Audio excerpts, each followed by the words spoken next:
¿no? Pero es el hombre que nos llamó a reunirnos hoy acá. Es con quien sabemos que con coherencia y perseverancia le va a dar un rumbo nuevo a la Argentina. En lo personal, perdón por haber sacado la introducción, pero quiero decir desde lo personal que es a quien me da mucho orgullo seguir cantando con Amor Pelado y decir, acá estamos tus soldades. Va a hablar con nosotros Humberto Tumini.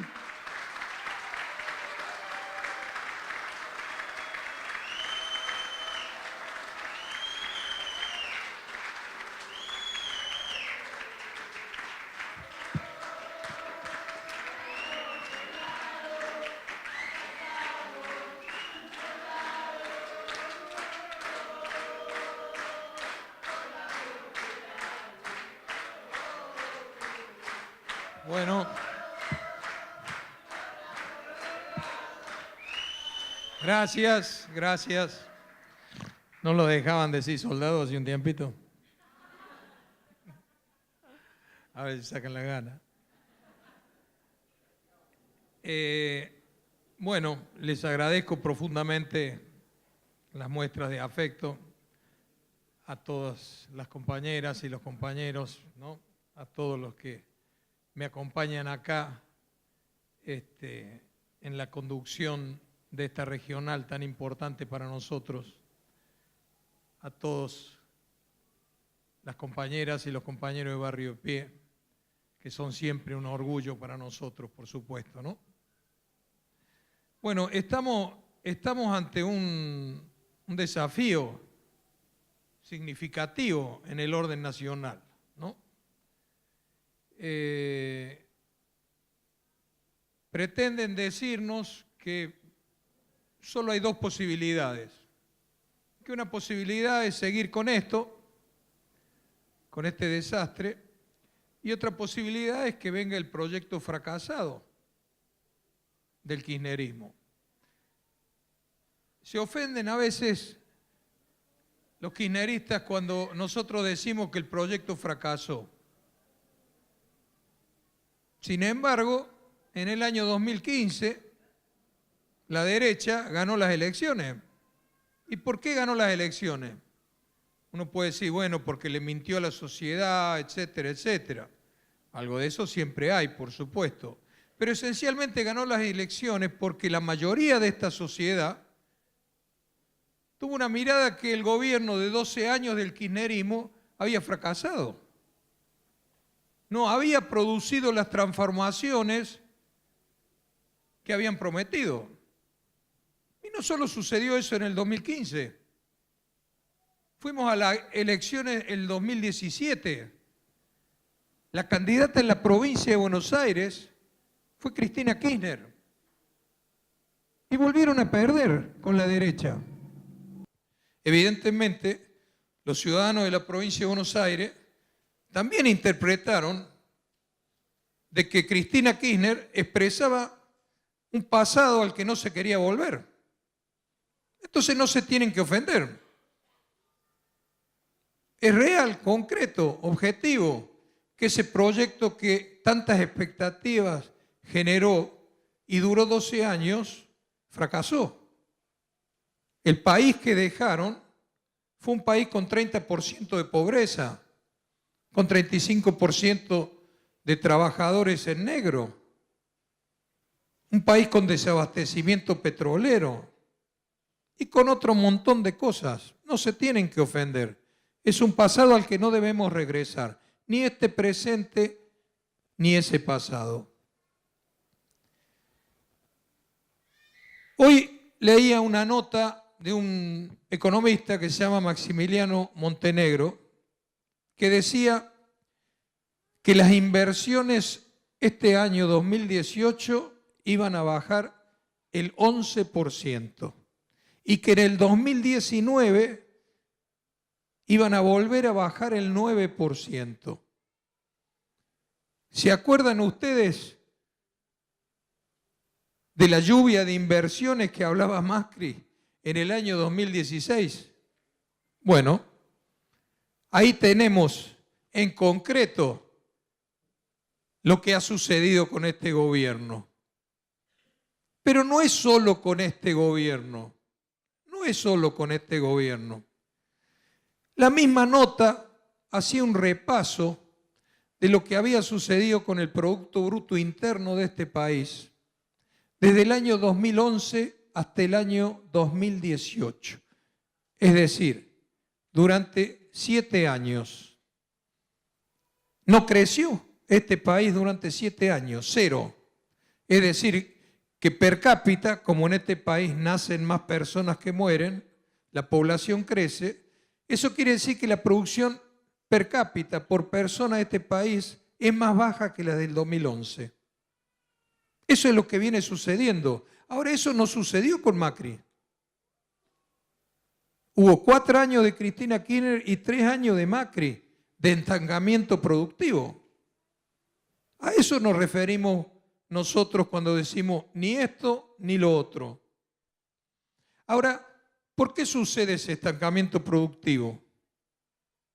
¿Cuál es la raíz del problema? La raíz del problema es que los recursos que genera este país no se usan para el desarrollo productivo de este país. Por ejemplo, este año probablemente sea uno de los años de más baja inversión en la obra pública. Acá hay muchos compañeros y compañeras de Barrio de Pie, ¿saben lo que eso significa? Cuando hay obra pública hay trabajo. Entonces las familias incorporan un salario a sus ingresos. Tienen la asignación universal por hijo, algún plan, pero además incorporan un salario trabajando en la obra pública. Este año probablemente debe ser el año de menor inversión de obra pública en su historia y probablemente el que viene también. ¿Y por qué no invertimos en obra pública? Porque vamos a pagar casi 400.000 millones de pesos de deuda externa. La deuda que incorporó Macri, más la deuda con el Fondo Monetario Internacional, fue enorme y los intereses son enormes. Yo siempre digo, este año, por la ley de emergencia social, va a haber 10.000 millones de pesos para los pobres y va a haber 400.000 millones de pesos pagados al Fondo Monetario Internacional. ¿Para quién gobiernan estos tipos? Pero no solo estos tipos. Cuando uno analiza lo que sucedió en el gobierno de Cristina Kirchner y lee cuáles fueron los sectores económicos que más ganaron, como decía Cristina, que se la llevaban en pala, el sector financiero. Porque el gobierno de los Kirchner no modificó la ley de entidades financieras ni puso un impuesto a la renta financiera nunca. Entonces, cuando uno agarra a fin de año y revisa qué sector ganó más plata, siempre eran los sectores financieros. Y con Macri lo mismo. Por eso nosotros decimos que ni esto ni aquello. Nosotros tenemos que cambiar esa lógica, tenemos que llevar la economía por un rumbo distinto. ¿Y cómo tenemos que hacer para llevar la economía por un rumbo distinto? Lo primero que tenemos que hacer es suspender el acuerdo con el Fondo Monetario Internacional. Con semejante nivel de deuda no existe ninguna posibilidad de que este país crezca y se desarrolle. Muchísimo menos para los sectores populares. Es la primera medida que tenemos que tomar y reprogramar la deuda en tiempos y plazos para que no ahogue cualquier intento productivo. Ese es el primer paso. Imagínense ustedes si nosotros pudiéramos disponer no de los 400.000 millones de pesos que le vamos a pagar de intereses, 300.000 millones no más. Si nosotros en lugar de pagar esa deuda, lo invirtiéramos en este país, seguramente iríamos en camino a construir un país distinto. Por eso lo primero que tenemos que hacer es clausurar el acuerdo con el Fondo Monetario Internacional, un acuerdo que nos lleva al ajuste, a la recesión, a la timba financiera y volver por un camino productivo. Ese es un camino distinto, un camino productivo. pero para eso hace falta plata. ¿Quién se va a llevar en los años por venir la renta que va a dar el petróleo en la Argentina? Porque acá viene apareciendo una nueva posibilidad, que es Vaca Muerta, que tiene mucho petróleo y mucho gas. ¿Quién se va a llevar esa renta? ¿Quién se va a llevar esa plata? Irigoyen decidió que fuera la Argentina.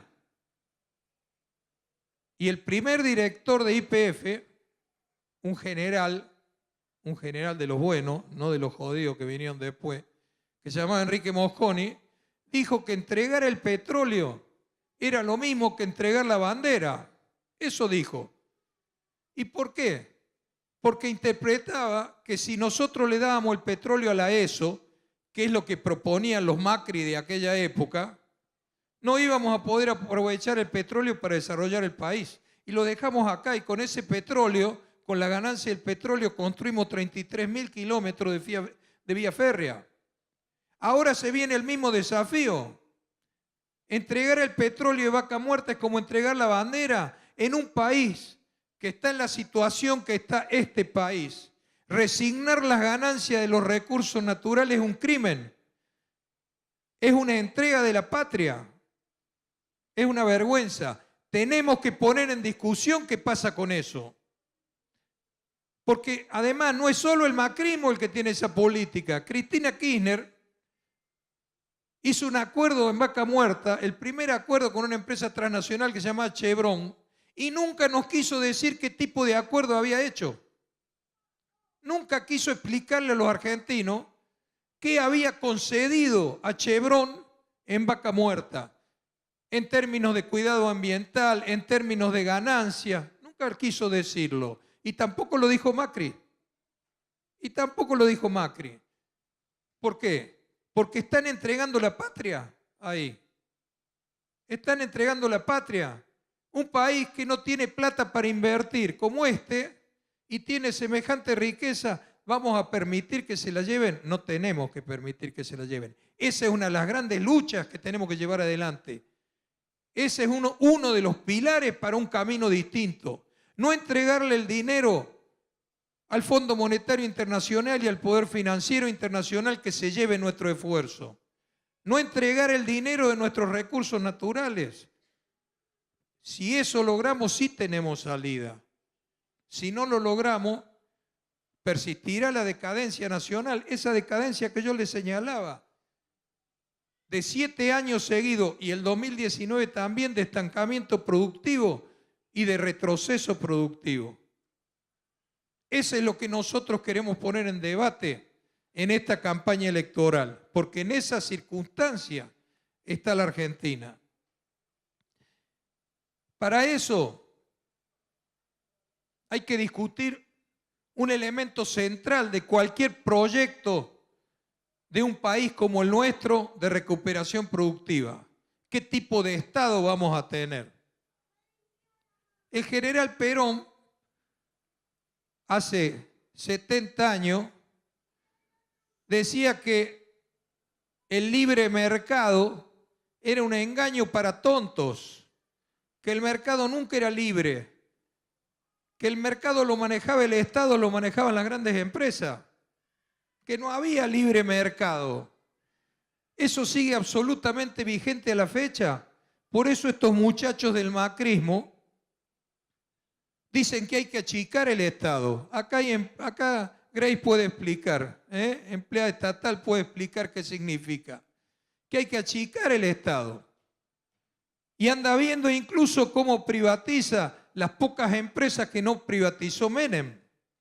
¿Por qué?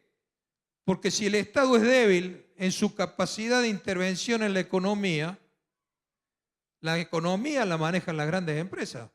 Es inevitable. Las grandes empresas, los grandes bancos. Por eso fíjense, llega este Bolsonaro a Brasil. ¿Y qué es lo primero que empiezan a plantearle los que lo llevaron al gobierno? Hay que privatizar Petrobras. Hay que privatizar Embraer. Hay que privatizar las empresas del Estado para que la manejan las grandes empresas. con el argumento de que son ineficientes. Claro, las grandes empresas son muy eficientes para llevarse la guita afuera y no para dejarla en este país.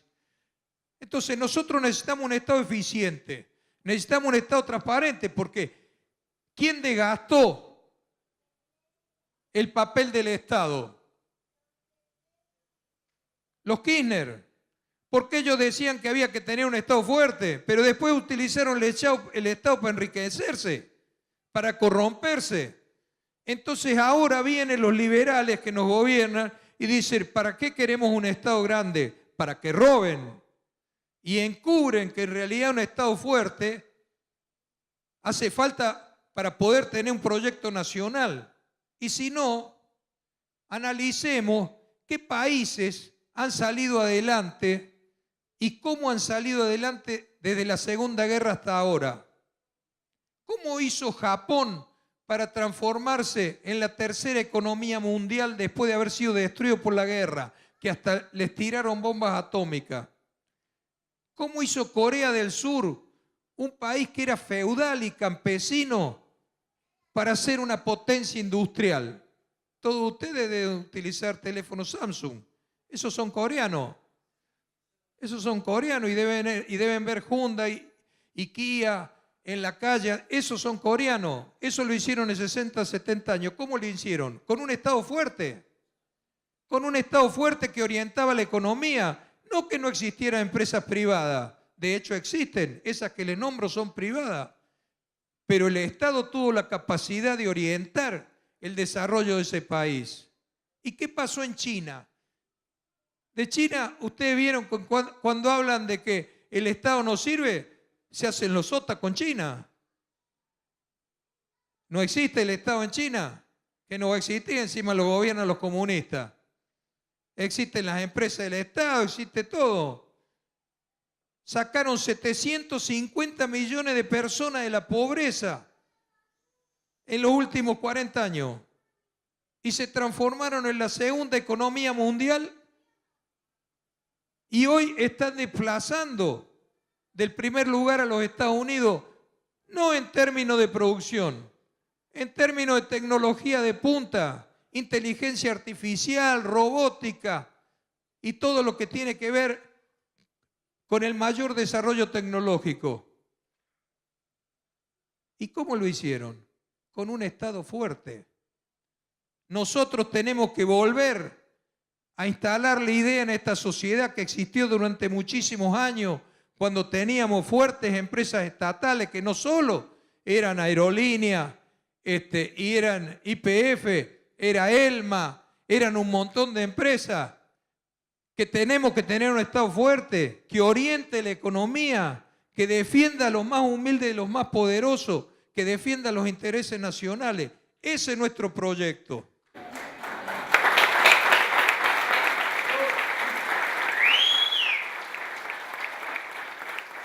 Si nosotros somos capaces de hacer esas cosas, de obtener las rentas que hoy se llevan al exterior o a la timba financiera, si nosotros somos capaces de tener un Estado fuerte, vamos a tener salida productiva.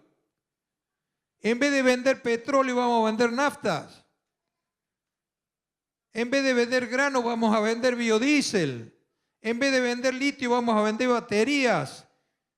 Porque vamos a tener recursos económicos para invertir y vamos a tener un Estado con concepción nacional que oriente el desarrollo nacional. Es indispensable, existe ese camino. Pero no solo hay que trazar un nuevo camino en términos de la economía, porque también tenemos nosotros un grave déficit en el terreno de nuestro sistema político y nuestro sistema democrático.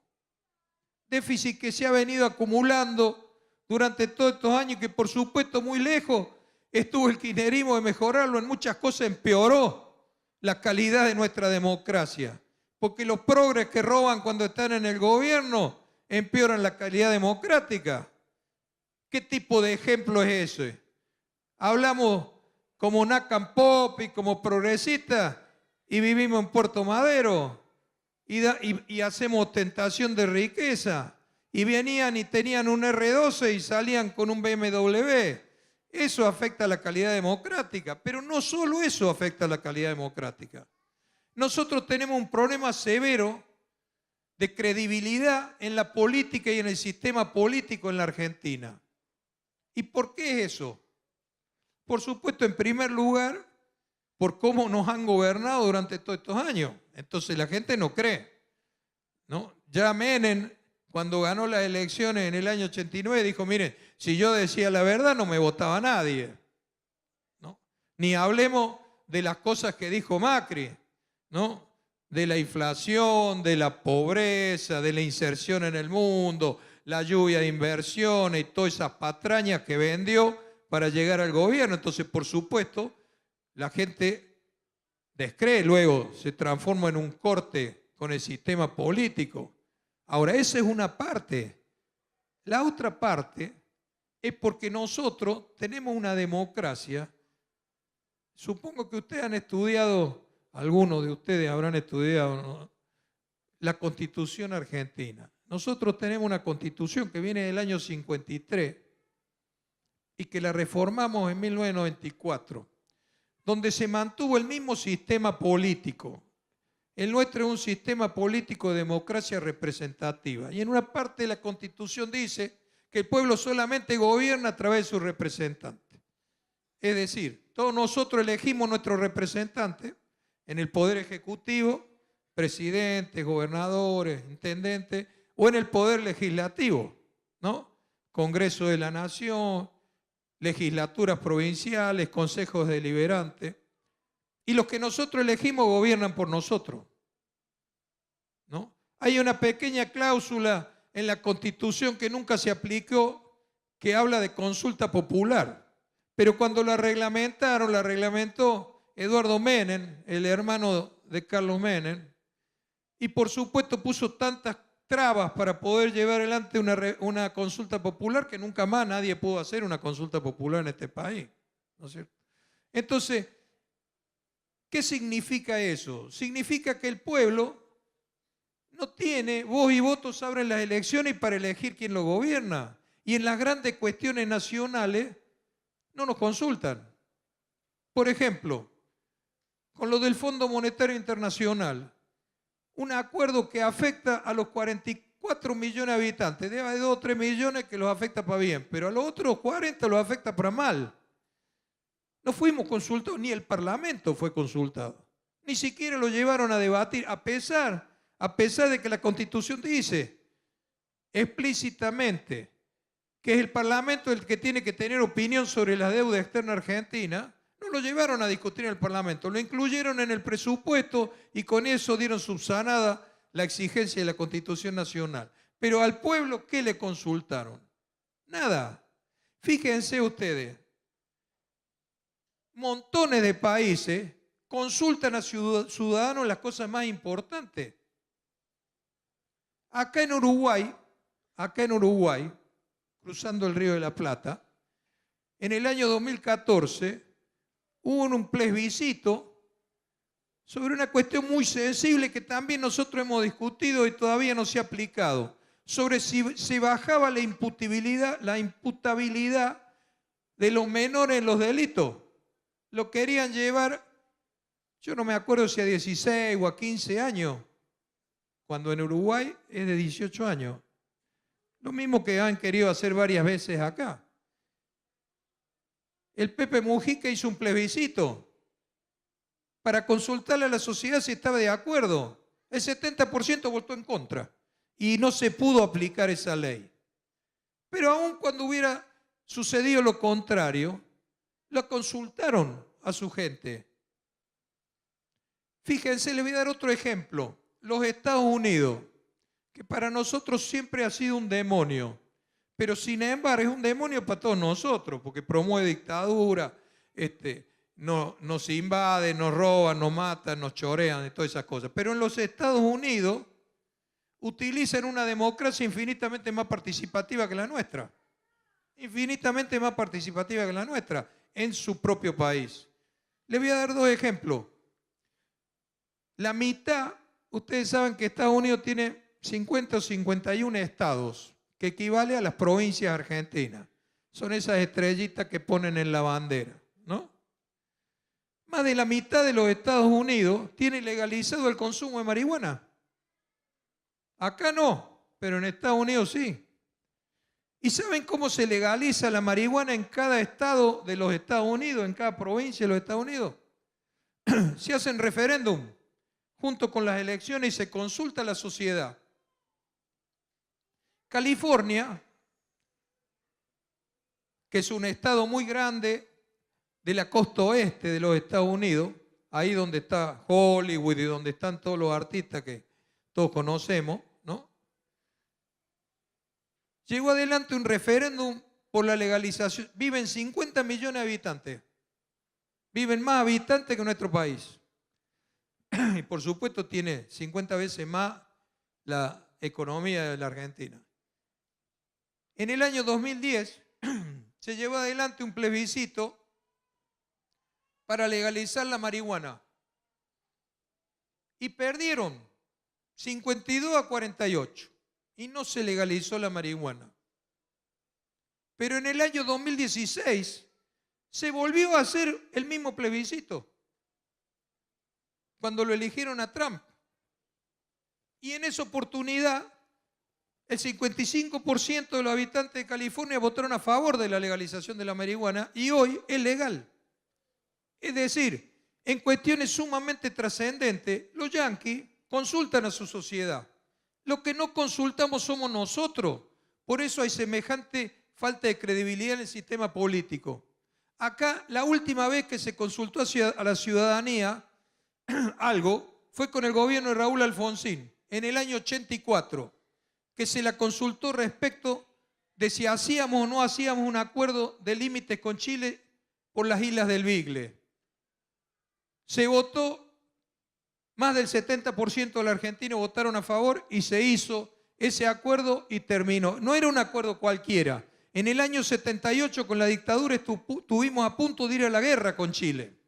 Se aprestó el ejército, la aviación, la marina para ir a la guerra con Chile por esas 3 islas, porque tiene incidencia en la Antártida, etc. Se consultó a la ciudadanía dijo, hay que aprobar ese acuerdo y se hizo. 84, hace 34 años atrás, fue la última vez que esta ciudadanía fue consultada.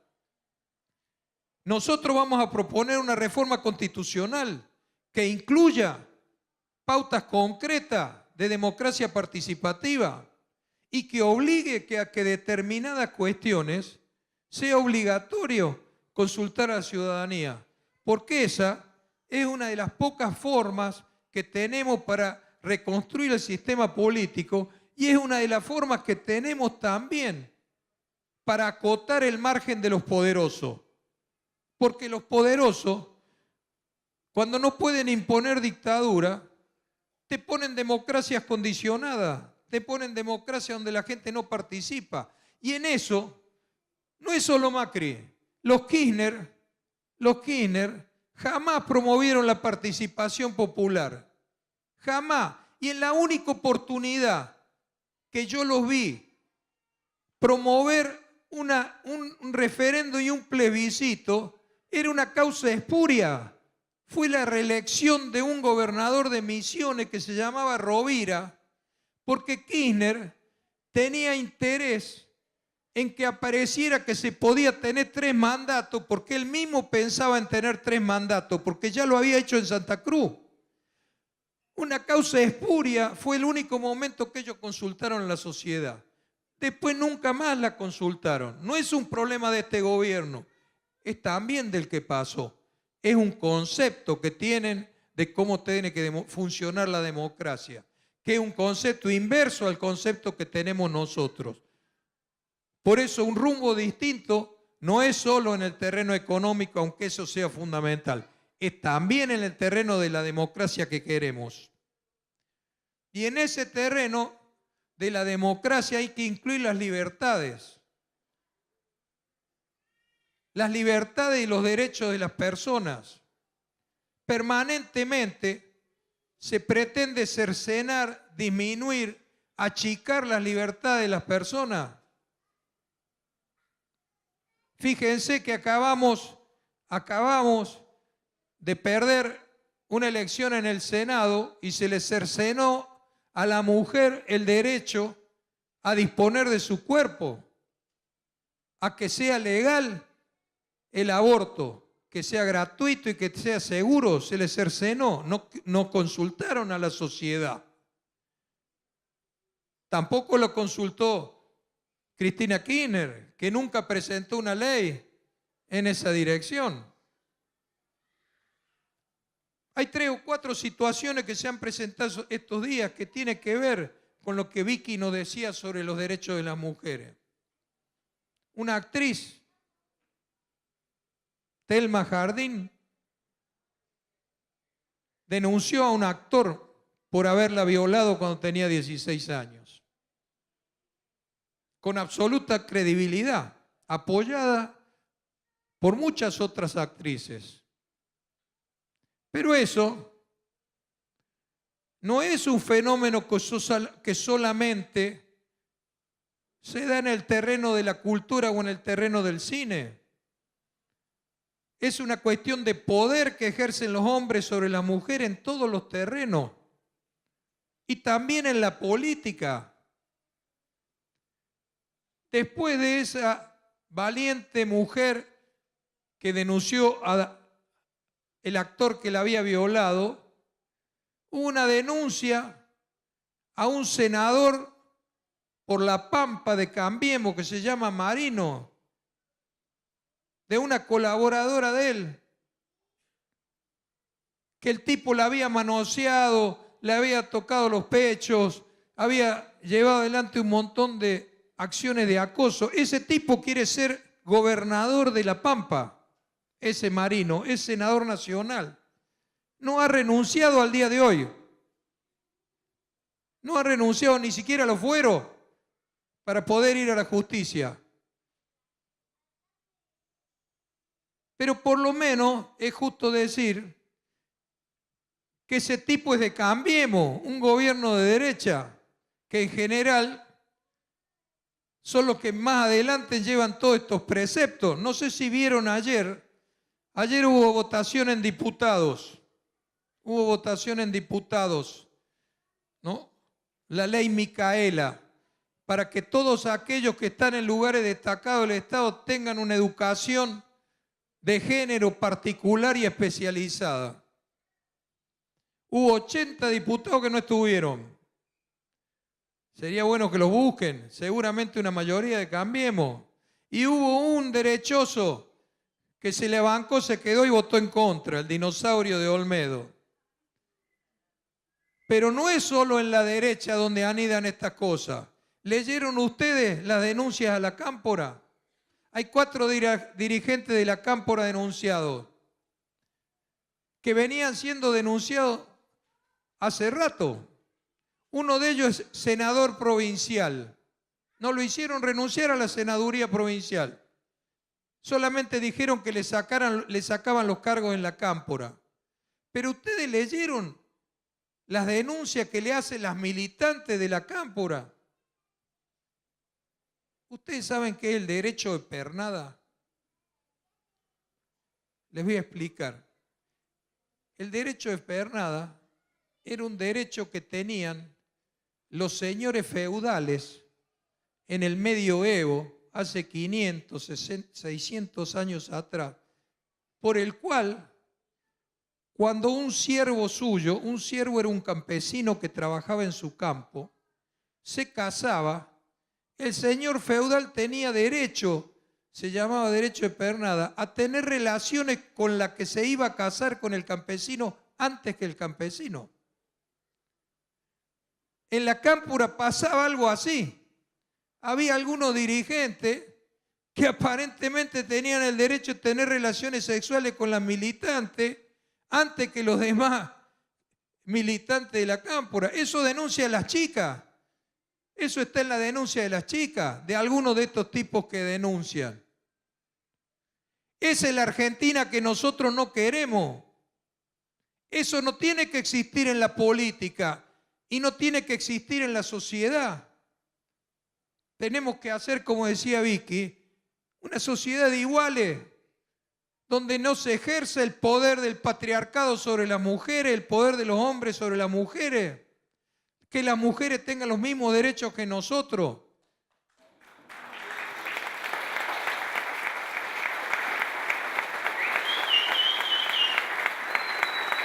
Por eso, un nuevo rumbo para la Argentina es una Argentina feminista. Una Argentina feminista es una mujer, es un país donde las mujeres tengan los mismos derechos que los hombres. En el trabajo, en el estudio, en la política, en la cultura y en todos los terrenos. Hacia eso tenemos que avanzar. Eso es un país distinto. Eso es un rumbo distinto. No la porquería que hoy sale a la luz de la Argentina real que tenemos y que hemos tenido desde hace muchísimo tiempo. Eso es lo que tenemos que hacer. Pero no solo en el terreno de género, con las mujeres. También tenemos que tomar la diversidad, el respeto a la diversidad sexual. Miren, Rodríguez Larreta lleva adelante una ciudad que es gay friendly. Eso quiere decir, ¿no?, en gringo, amigable con los gays. No está mal, es excelente. Pero ¿saben por qué lo hace? Para atraer turismo gay. Porque le deja millones y millones y millones de pesos a la ciudad de Buenos Aires. No está mal tener una ciudad de esa característica, pero lo tenemos que hacer por concepción de respeto a la diversidad de las personas, a todas las diversidades, a la diversidad sexual, a los inmigrantes. Nosotros tenemos que hacer un país de iguales. Un país de iguales es verdadera democracia. Eso significa de iguales con las mujeres, de iguales con la diversidad sexual, de iguales con las minorías, de iguales con los discapacitados, de iguales con los inmigrantes. Esa es la sociedad a la que tenemos que aspirar. Una sociedad de respeto y de igualdad. Hacia eso va nuestra propuesta de un nuevo rumbo también. Para terminar, voy a tomar algunas palabras de Adolfo, que en realidad es parte de las palabras de nuestra campaña. Nosotros elegimos dos palabras, coherencia y perseverancia. ¿Qué significa coherencia? Coherencia tiene diversas acepciones, pero podemos decir que uno es coherente cuando dice lo que piensa y cuando hace lo que dice. Eso es ser coherente. Pero además, y para las fuerzas políticas, lo más importante de la coherencia es mantener permanentemente un mismo rumbo en lo que respecta a lo que verdaderamente es trascendente e importante. Nosotros nos fundamos hace 30 años y para nosotros siempre lo importante y lo trascendente de nuestra tarea política como organización, independientemente de quienes estuvieran a su frente, es tener una patria mejor y tener un pueblo y una sociedad que viva mejor, que sea más feliz y que pueda realmente realizarse. Ese es nuestro objetivo desde el principio. Y le podemos poner muchos nombres porque no hay un solo camino en esa dirección. Entonces uno a veces prueba por acá, a veces prueba por allá. Lo importante es que nunca se aparte de eso. Que nunca nos transformemos en una organización que lo que está pensando es en sus propios intereses, no en los intereses del país, no en los intereses de la patria, no en los intereses del pueblo. Porque la política permanentemente ejerce presiones para que las organizaciones y para que sus dirigentes se desvían del rumbo de coherencia. Les ofrecen cosas concretas, dinero, poder, carrera. Eso es lo que nosotros no somos. Nosotros somos coherentes. Nosotros no nos fuimos del kirchnerismo en el año 2008 para volver al kirchnerismo en el año 2018 sin ningún cambio del kirchnerismo. Nosotros nos fuimos porque dijimos, este rumbo no es un rumbo que va a resolver los problemas de la patria y de su gente. Y nos fuimos y nos ofrecieron el oro y el moro para que nos quedáramos. Pero nosotros no nos movemos por intereses personales. Nosotros somos una organización y una dirigencia coherente. Por eso, cuando vienen ahora en el 2018, 10 años después, a decir que hay que volver, hay que ser coherente. Hay que ser coherente, no hay que borrar con el codo lo que uno escribió con la mano. Eso somos nosotros.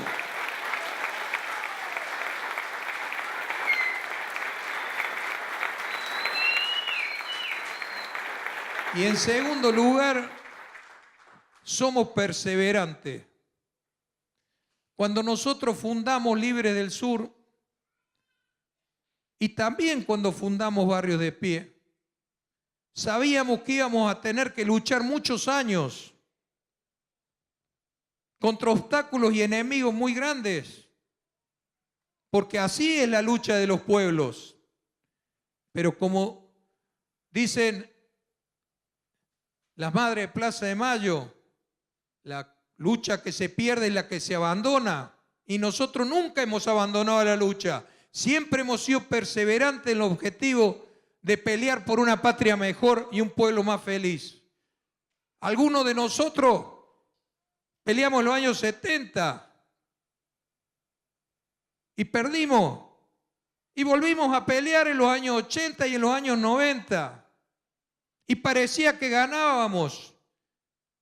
Y pusimos en el gobierno, en las mejores condiciones, a gobernantes que pensábamos que nos iban a llevar por el rumbo de efectivamente hacer un país mejor. Y no lo hicieron. No nos vendimos. Seguimos perseverando desde el llano por esa Argentina. Y ahora nos dicen que esa Argentina no es posible, que tenemos que aceptar esta infamia de Macri, o tenemos que volver a la corrupción y el relato y la mentira del kirchnerismo. Nosotros no somos así. Nosotros somos perseverantes. Como toda organización política, uno puede a veces seguir un camino, otro camino, pero lo que nunca tiene que hacer, ni dejar de ser coherente, ni dejar de ser perseverante, porque eso es lo que necesita en la patria. Y nosotros estamos dispuestos, y al servicio de eso está mi candidatura, a que nazca una nueva nación, a que nazca una nueva Argentina, a que no nos lleven para atrás ni nos dejen en este presente. Y no importa si no la podemos conseguir ahora, la vamos a conseguir más adelante. Muchas gracias.